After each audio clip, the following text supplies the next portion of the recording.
So again, welcome back. And today's topic is a continuation of what we did last time. We still have a little bit of work and thinking to do concerning polar coordinates. So we're going to talk about polar coordinates.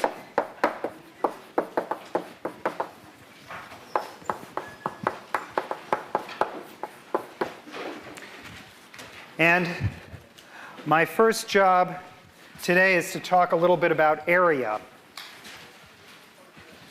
That's something we didn't mention last time. And since we're all back from Thanksgiving, we can certainly talk about it in terms of a pi, which is the basic idea for area and polar coordinates.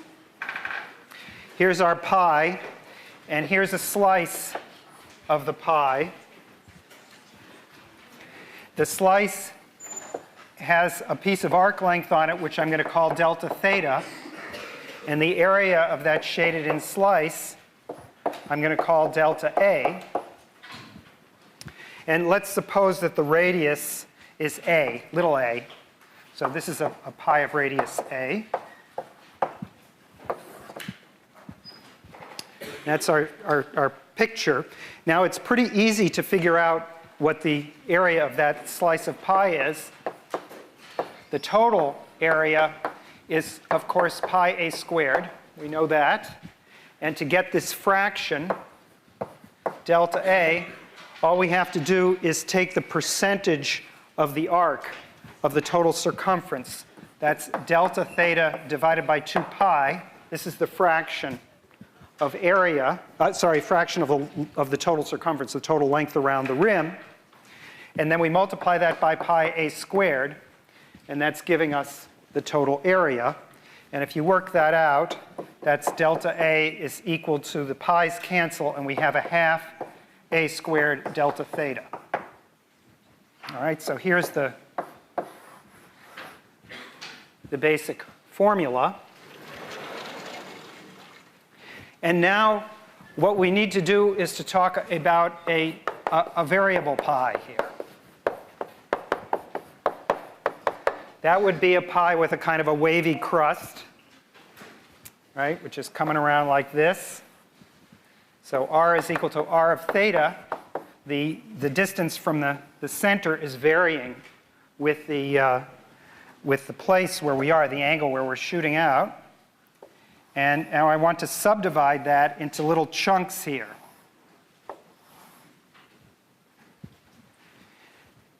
Now the idea for adding up the area, the total area of this piece that's swept out, is to break it up into little slices whose areas are almost easy to calculate. Namely, what we're going to do is to take, and I'm going to label it this way. I'm going to take these little circular arcs which go. So I'm going to extend past where this goes, and then I'm going to take each circular arc here. So here's a circular arc, and then here's another circular arc, and here's another circular arc. It's just right on the nose in that case. Now, in these two cases, so basically the picture that I'm trying to draw for you is this. I have some sector, and then I have some circular arc, and maybe it takes a little extra. There's a little extra area. I'm making an error in the area. This is a little extra area. And maybe to draw it the other way, I'm a little short on this one. And let's say on this one I'm right on the nose. I have the same arc as the curve of the surface. All right? Now, this is a little bit like the step functions that we used in Riemann's sums. It's practically the same. Eventually, this little band of stuff that we're missing by, if we take very, very narrow little slices here, is going to be negligible. It'll get closer and closer to the curve itself, so that area will tend to zero in the limit. So we don't have to worry about it. And the approximate relationship is sitting here, where this distance now is r. So this radius is r, and this is this delta theta. And so In the approximate case, what we have is that delta A is approximately 1/2 r squared delta theta, which is practically the same thing we had here, except that that r is replacing the constant there. And it's approximately true because r is varying. And then in the limit, we have the exact formula for the differential, which is this one. So this is the main formula for area. And if you like, the total area then is going to be the integral from some starting place to some end place of 1/2 r squared d theta. Now this is only useful in the situation that we're in. Namely, so this is the other important formula, and this is only useful when r is a function of theta, when this is the way in which the region is presented to us. All right, so that's the setup, and that's our formula, main formula. Let's do an example.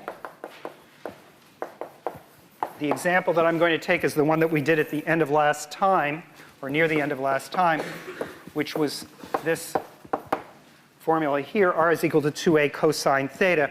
Remember, that was the same as x minus a squared plus y squared equals a squared. So this is what we did last time. We connected this rectangular representation to that polar representation. And the picture is of a circle, all right, where this is the point 2a comma 0.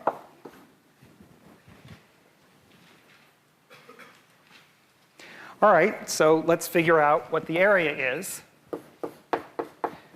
Well, first of all, we have to figure out, when we sweep out the area, we have to realize that we only go from minus pi over 2 to pi over 2. So that's something we can get from the picture. You can also get it directly from this formula if you realize that cosine is positive in this range here, and at the ends, it's 0. So the thing encloses a region at these ends. So at the ends, cosine of plus or minus pi over 2 is equal to 0. That's what cinches this up like a little sack, if you like. All right, so the area is now going to be the integral from minus pi over 2 to pi over 2 of 1/2 times the square of r, that's 2a cosine theta squared d theta. Question? How do you know from looking at the picture that you're going from negative pi over 2 to pi over 2? How do I know from looking at the picture that I'm going from negative pi over 2 to pi over 2 is the question. I do it very, like with my whole body. I say, here I am pointing down, that's negative pi over 2. I sweep up, that's 0, and I get all the way up to here, that's pi over 2. So that's the way I do it. That's really the way I do it. I'm being honest. Now, if you're a machine, you can't actually look, and you don't have a body, so you can't point your arms. Then you would have to go by the formulas, and you'd have to actually use something like this formula here. The fact that this is where the loop cinches up. This is where the radius comes into 0 at pi over 2. So you need to know that in order to understand the range. All right? Another question. So when we're doing these, should we just guess that it's going to be a loop, so we should look towards 0? And so when we're doing these, should we just guess that it's going to be a loop? I'm probably going to give you some clues as to what's going on because it's very hard to figure these things out. Sometimes it'll be bounded by one curve and another curve, and I'll say it's the thing in between those two curves. That's the kind of thing that I could do. Here, you really should know this one in advance. This is by far the most, or this is one of the typical cases anyway. I'm going to give you a couple more examples. Don't get too worked up over this. You will somehow be able to visualize it. I'll give you some examples to help you out with it later. All right, so here's the situation. Here's my integral. And now we're faced with a trig integral, which we have to remember how to do. Now the trig integral here, so first let me factor out the constants. This is 4a squared divided by 2. So it's 2a squared, integral from minus pi over 2 cosine squared theta d theta. And now you have to remember what you're supposed to do at this point. So think, if you haven't done it yet, this is practice you need to do. This trig integral is handled by a double angle formula. As it happens, I'm going to be giving you these formulas on the review sheet. You'll see they're written on the review sheet, at least in some form. So for example, there's a formula, right, and this will be on the exam too. So this is the correct formula to use here is that this is 1 plus cosine 2 theta divided by 2 d theta. So that's the substitution that you use for the cosine squared in order to integrate it. So that serves as a little review of trig integrals. And now this is quite easy, all right? This integral now is easy.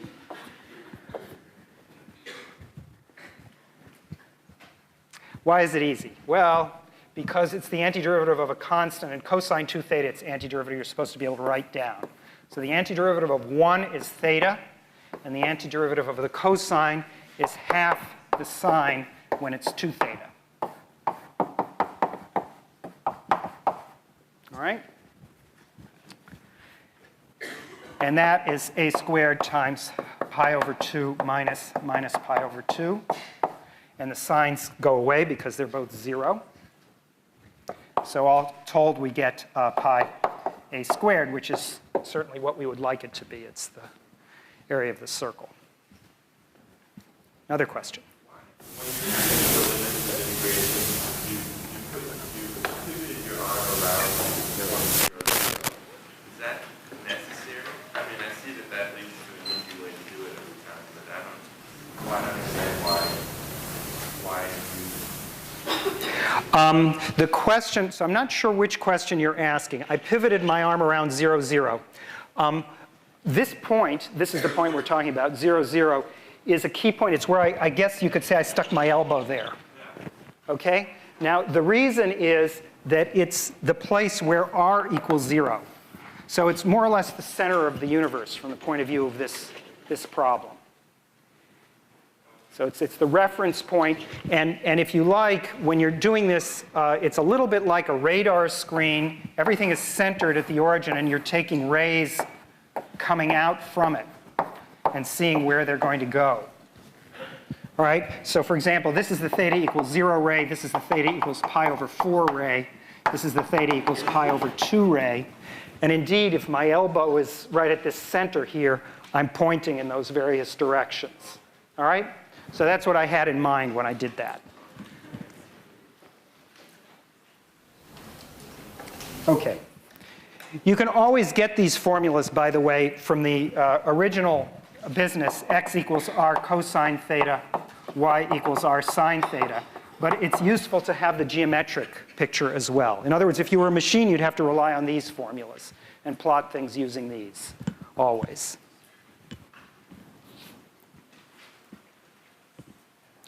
Okay, now in terms of plotting, I want to expand your brain a little bit. So we need just a little bit more practice with plotting in polar coordinates.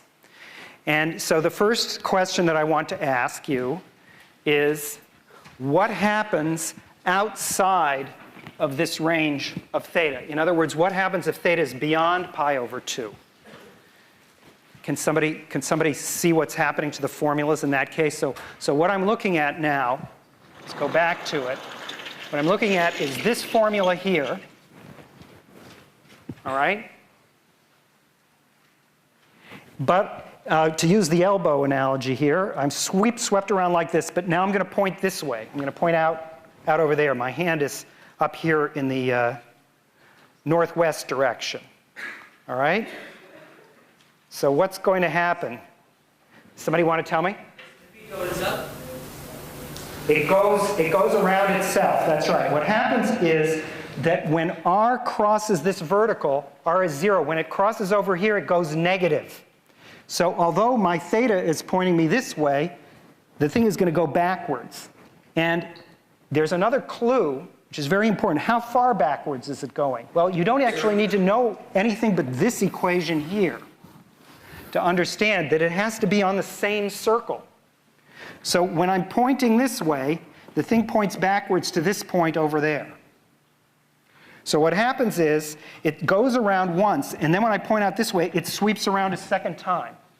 It just keeps on going around the same circle. So over here it's empty because it's pointing the other way and it's sweeping around the same curve a second time. Right? Now, if you were foolish enough to integrate, say, from 0 to 2 pi or some wider range, what would happen is you would just double the area because you would have swept it out twice. All right? So that's the mistake that you'll make. Sometimes you'll count things as negative and positive, but because there's a square here, it's always a positive quantity, and you'll always overcount if you go too far. All right? So that's what happens.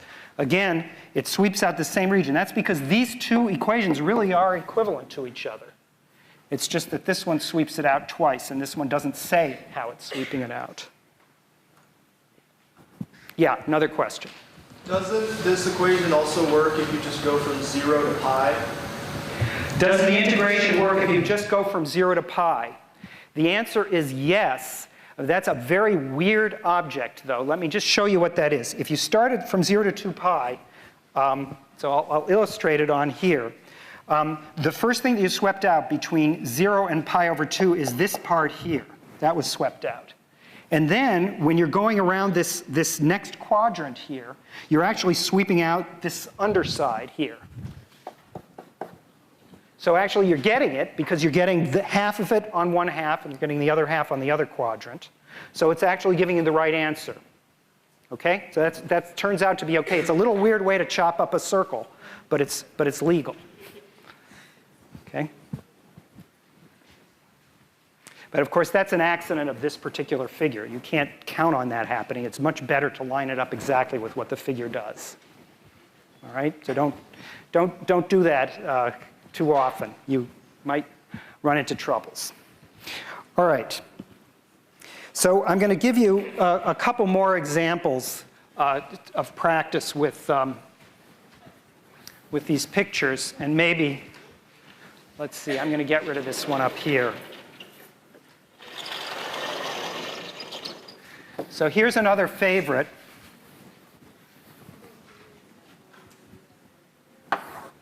Here's another favorite. So this, if you like, is example 2. I guess we had an example 1 up there. And now we're really not going to try to do any more area examples. The area examples are actually straightforward. It's really just figuring out what the picture looks like. So this is examples of drawings.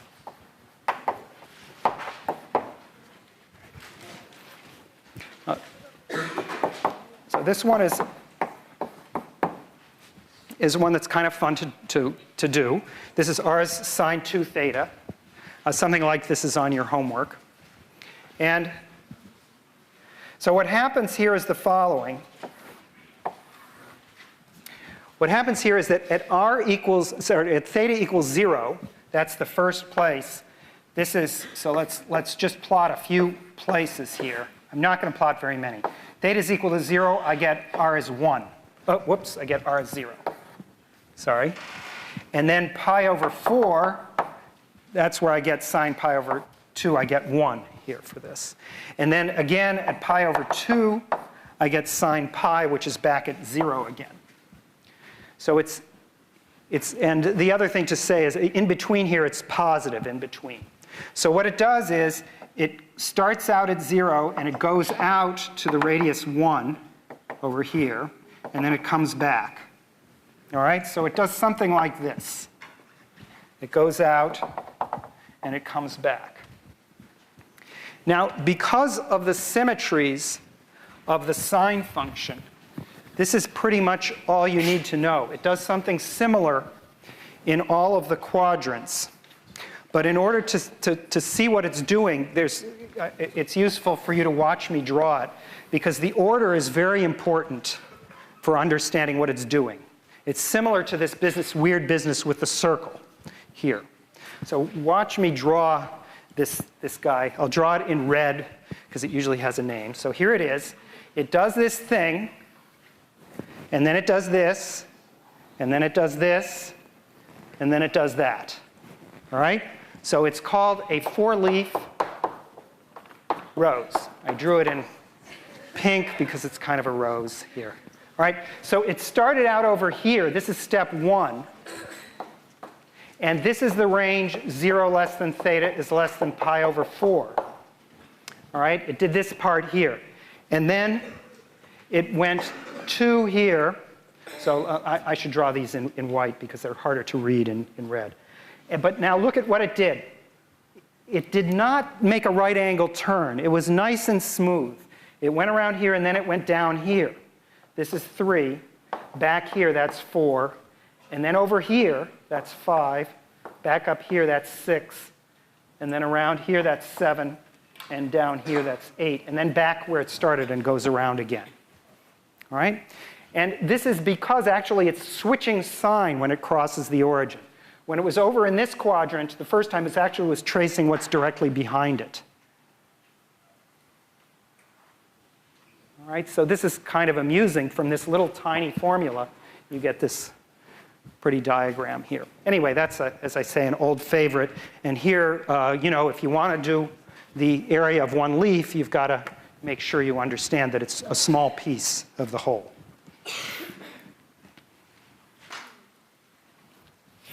Okay, now I have one last drawing example that I want to discuss with you, and it involves another skill that we haven't quite gotten enough practice with. So I'm going to do that one. And it's also preparation for an exercise, but one that we're going to do after the test. So here's my last example. We're going to discuss what happens with this function here.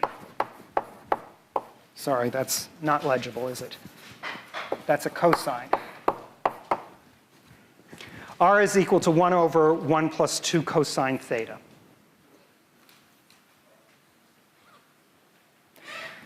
Now, the first thing I want to do is just take our time a little bit and plot a few points.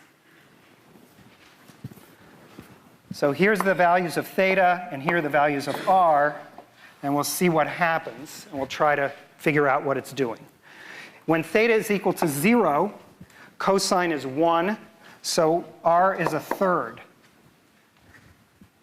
All right, that's, the denominator is 1 plus 2, so it's a third. If theta, I'm going to make it easy. We're not going to do so many. I'm going to do pi over 2. That's an easy value of the cosine. That's cosine of pi over 2 is 0. So that value of r is 1. And now I'm going to back up and do minus pi over 2. Minus pi over 2, again, cosine is 0, and r is 1.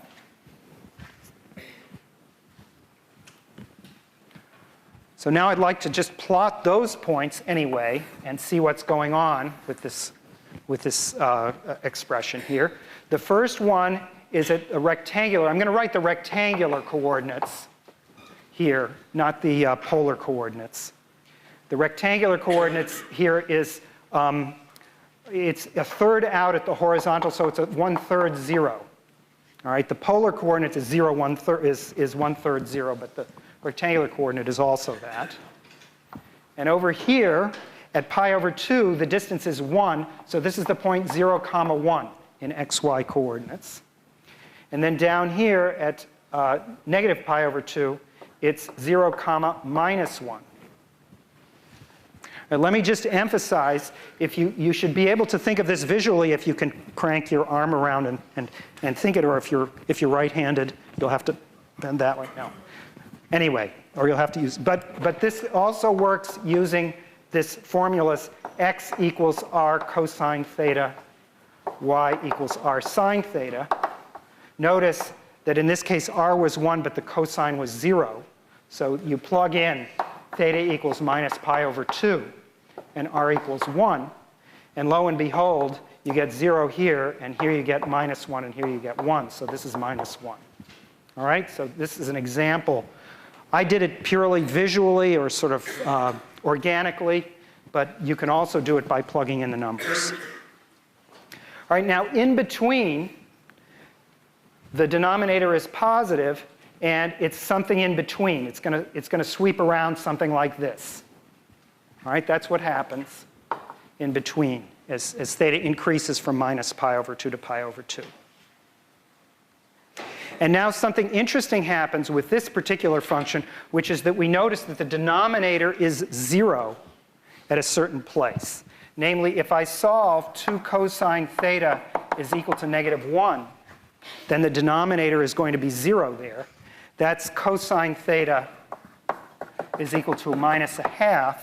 So theta is equal to, it turns out, plus or minus 2 pi over 3. Those are the values here. So when we're out here somewhere in these directions, there's nothing. It's going infinitely far out those ways. All right? Okay, that's almost about as much as we'll be able to figure out of this diagram without doing some analytic work. And that's the other little piece that I want to explain. Namely, going backwards from polar coordinates to rectangular coordinates, which is one thing that we haven't done. So let's do that. So what is the rectangular equation?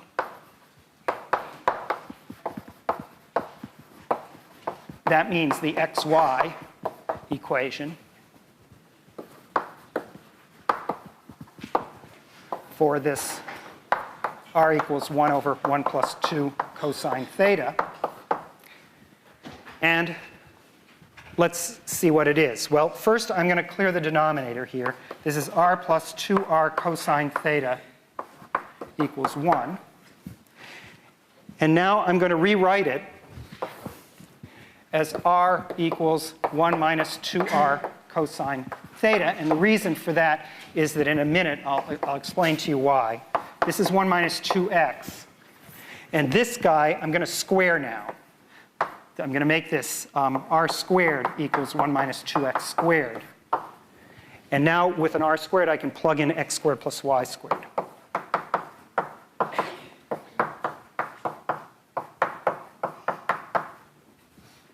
All right? So this is a standard thing to do. And it's basically what you're going to do any time you're faced with an equation like this, is try to work it out. And in these situations, it will, where you have 1 over a plus b cosine theta or sine theta, you'll always come out with some quadratic expression like this. Now I'm going to combine terms. So here I have minus 3x squared plus y squared, and put everything on the left side. So that's this. All right? And we recognize, well, you're supposed to recognize, that this is what's known as a hyperbola.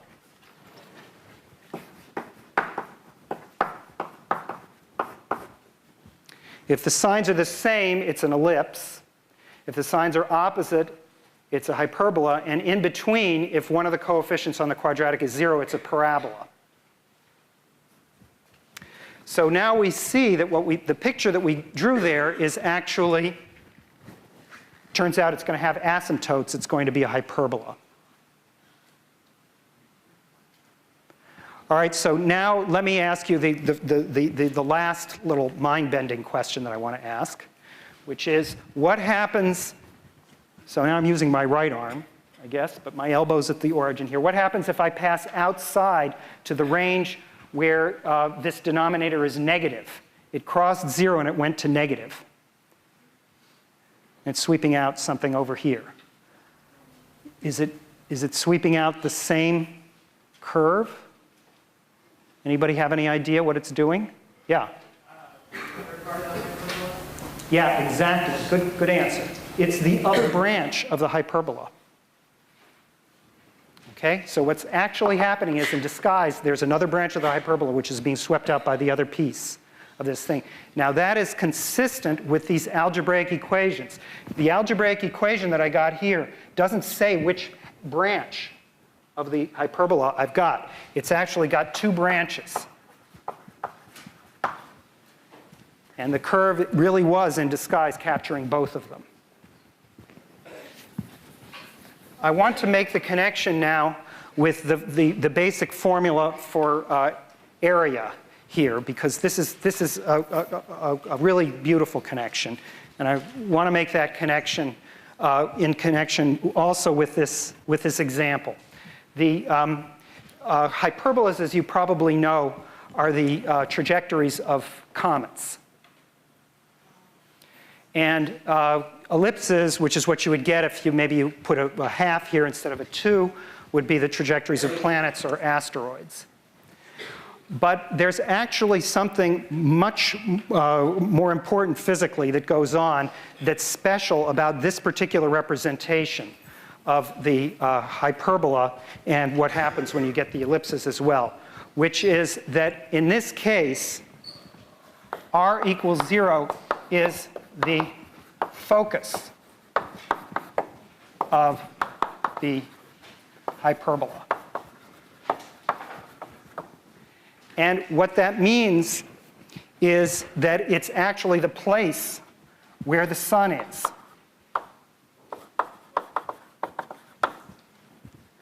So this is the right representation if you want the center of gravity in the center of your picture.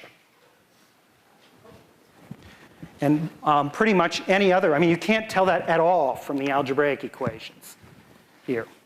So this hyperbola is going to be the trajectory of some comet going by here. And this formula here is actually a rather central formula in astronomy. Namely,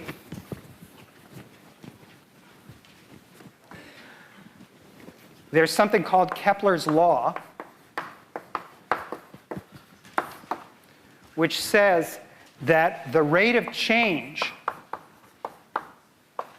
of area which is swept out is constant. The rate of change of area relative to the center of mass relative to the sun. So in equal areas, this is the amount of area. So this tells you now that when a comet goes around the sun like this, its speed varies, and its speed varies according to a very specific rule, namely this one here.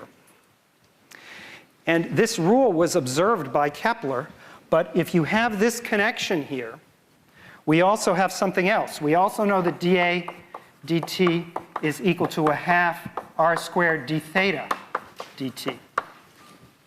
All right? So that's this formula here, formally dividing by t. That's the rate of change with respect to this time parameter, which is the honest to goodness time, real physical time.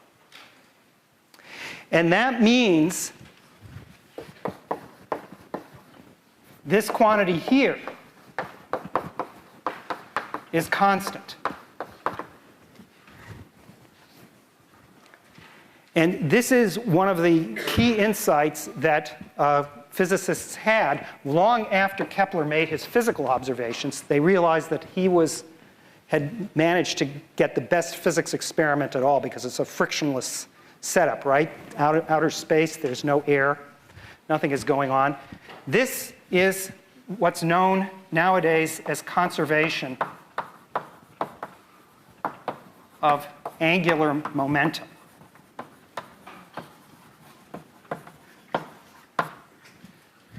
This is the expression for angular momentum. And what Kepler was observing, it turns out, is what we see all the time in real life, which is when you start something spinning around, it continues to spin at roughly the same rate. Or if you're an ice skater and you get yourself scrunched together a little bit more, you can spin faster.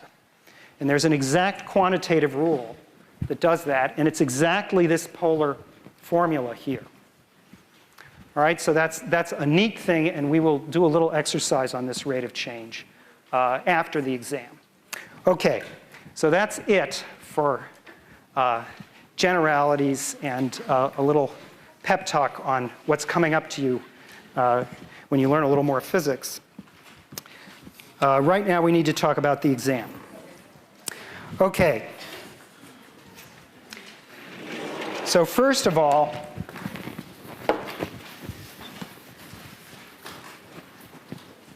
let me tell you what the topics are. They're the same as last year's test, which you can take a look at. And, well, let's see. So what did we do? One of the main topics of this unit were techniques of integration. And there are three which we will test. One is trig substitution. One is integration by parts.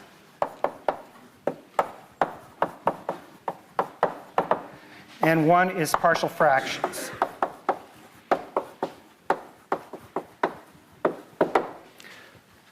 So that's more than half of the exam, right there. The other half of the exam is parametric curves, arc length. These are all interrelated. And area of surfaces of revolution.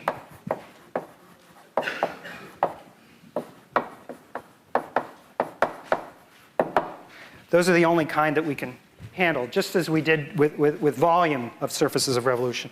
And then there's a final topic, which is polar coordinates. And area in polar coordinates, including area.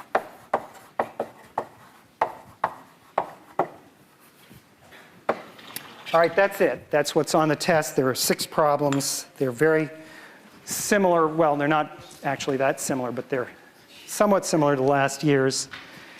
I'd say the test is a tiny bit, well, similar, maybe a tiny bit more difficult. We'll see. We'll see. Yeah? The question was, we didn't do arc length in polar coordinates, did we? And the answer is no, we did not.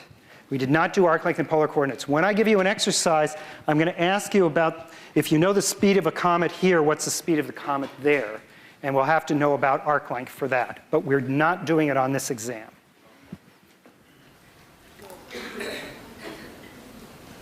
Other questions? Yeah? Do you expect us to know, for example, r equals 3 cosine 3 theta on the top of our head, or do we have to sketch it?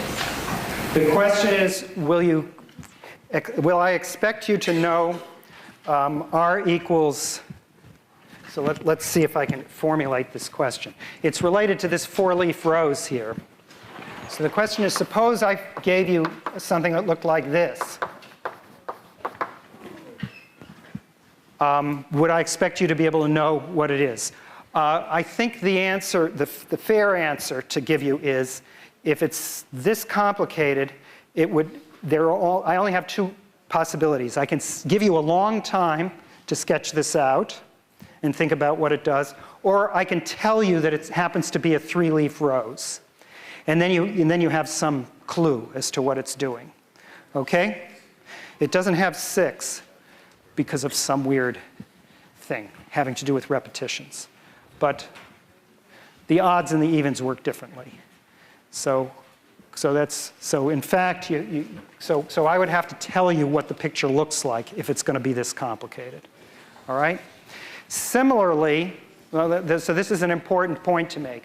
When we come to techniques of integration, in any integral that you have, I'm not going to tell you which of these 3 techniques to use on the ones which are straightforward integrals. But if it's an integral that I think you're going to get stuck on, either I'm going to give you a hint, I'm going to tell you how to do it, or I'm going to tell you don't do it. If I tell you don't do it, don't try to do it. It may be impossible, and even if it's possible, it's going to be very long, like, an hour. So don't do it unless I tell you to. On the other hand, all of these setups in this second half of this unit, they involve somehow setting something up, and there are basically 3 issues. One is what the integrand is, one is what the lower limit is, and one is what is the upper limit. Right? They're just 3 things, 3 inputs to setting up an integral. All integrals, this is going to be the setup for all of them.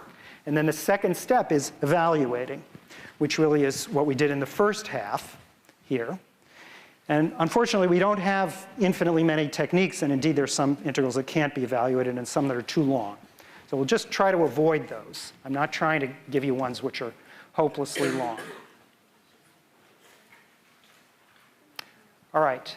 Other questions? Yes?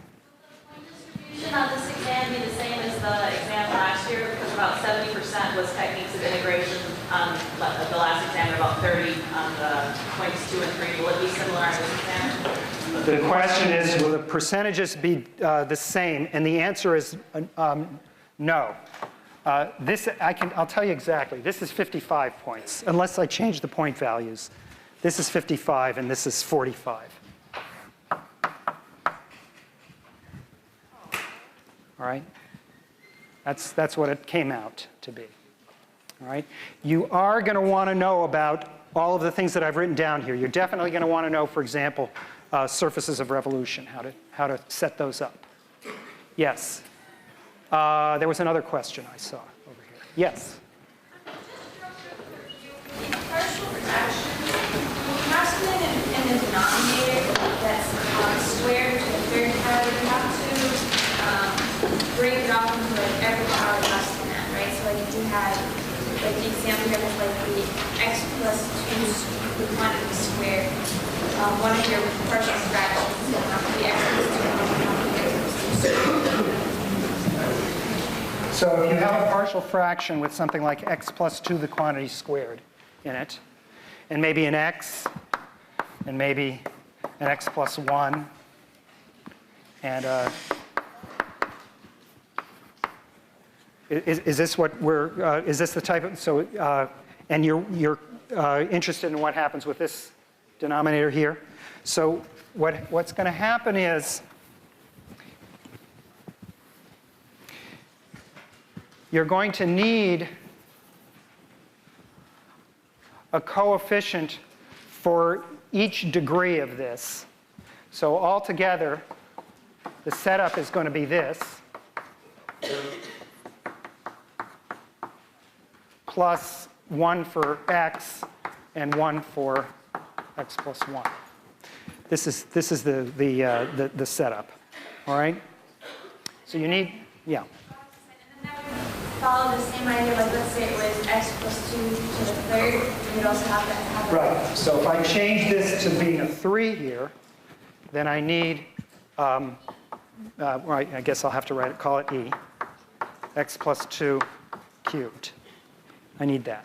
Now, it gets harder and harder. The more repeated roots there are, the more repeated factors there are, the harder it is, because the ones you can pick off by the cover-up method is just the top one here and these two.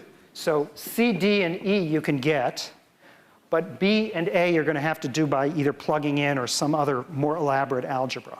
So the more of these lower terms there are, the worse off you are. Now, in the case that you just wrote up, when you have something in the numerator that's something other than 1, does that affect your denominators at all? Like, since you have an x cubed plus 21 in the numerator, will that affect what you put in the denominator? The question is, does this x cubed plus 21 affect the setup? And the answer is almost no. That is, not at all. It's the same setup exactly. But there's one thing. If the degree gets too big, then you've got to use long division first to knock it down. All right? Okay? I'll give you an example of this type of practice, unless there are more questions. Yes? Are we going to have to know how to do reduction formulas? Are you going to have to know how to do reduction formulas? Anything that's a little out of the ordinary, like a reduction formula, I will have to coach you to do. So in other words, what you'll have to be able to do in that situation is follow directions. If I tell you, okay, you're faced with this, then do an integration by parts and do that, then you'll get the reduction formula. Okay? Yeah. Okay, so the question had to do with the partial fractions method. And what happens if you have a quadratic? So for instance, if it were this, This one's too disgusting. I'm going to just do it with 2 of them. All right? So the parts with x and x plus 1 are the same, but now you have linear factors here. ax plus b divided by x squared plus 2, and a, maybe I'll call them 1, and a2x plus b2, x squared plus 2 squared, plus c over x plus d over x plus 1. All right? This is the way it works. Okay. I'm going to give you one more quick example of an integration technique, just to liven things up, whatever. Let's see. So here's a somewhat tricky example. This is just a little trickier than I would give you on a test, but it's the same principle, and I may do this on a final exam. So suppose you have this, you're faced with this integral. What are you going to do? Integration by parts, great. That's right. That's because this guy is begging to be differentiated to be made simpler. All right? So that means that I want this one to be u, and I want this one to be v prime. And I want to use integration by parts.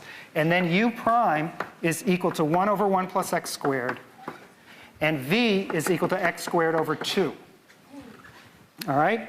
So the answer is now x squared over 2 tan inverse x minus the integral of this guy, which is going to be x squared over 2, and then I have 1 over 1 plus x squared dx. All right? Now, you are not done at this point. All right? You're still in slightly hot water. All right? You're in tepid water anyway.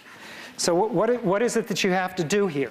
You're faced with this integral, which I'll put on the next board.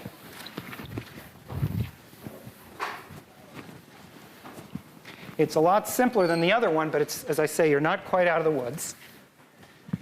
You're faced with the integral of 1/2 minus 1/2 x squared over 1 plus x squared dx. Trig substitution actually, amazingly, interestingly, will work. But that wasn't what I wanted you to do. I wanted you to, yeah, go ahead. Add and subtract 1 to the numerator. So now, that's the correct answer. Now, this is the case where the numerator and the denominator are tied. And so you have to use long division. But a shortcut is just to observe that the result of long division is the same thing as doing this. Okay? And then noticing that this is 1 minus 1 over 1 plus x squared. All right? So this is the same as long division in this case, because when you divide in, it goes in with a quotient of 1. All right? And so this guy turns out to be minus 1/2 the integral of 1 minus 1 over 1 plus x squared dx, which is 1/2 x minus 1/2 tan inverse x plus. All right? So this is one extra step that you may be faced with at some day in your life. And just keep that in mind.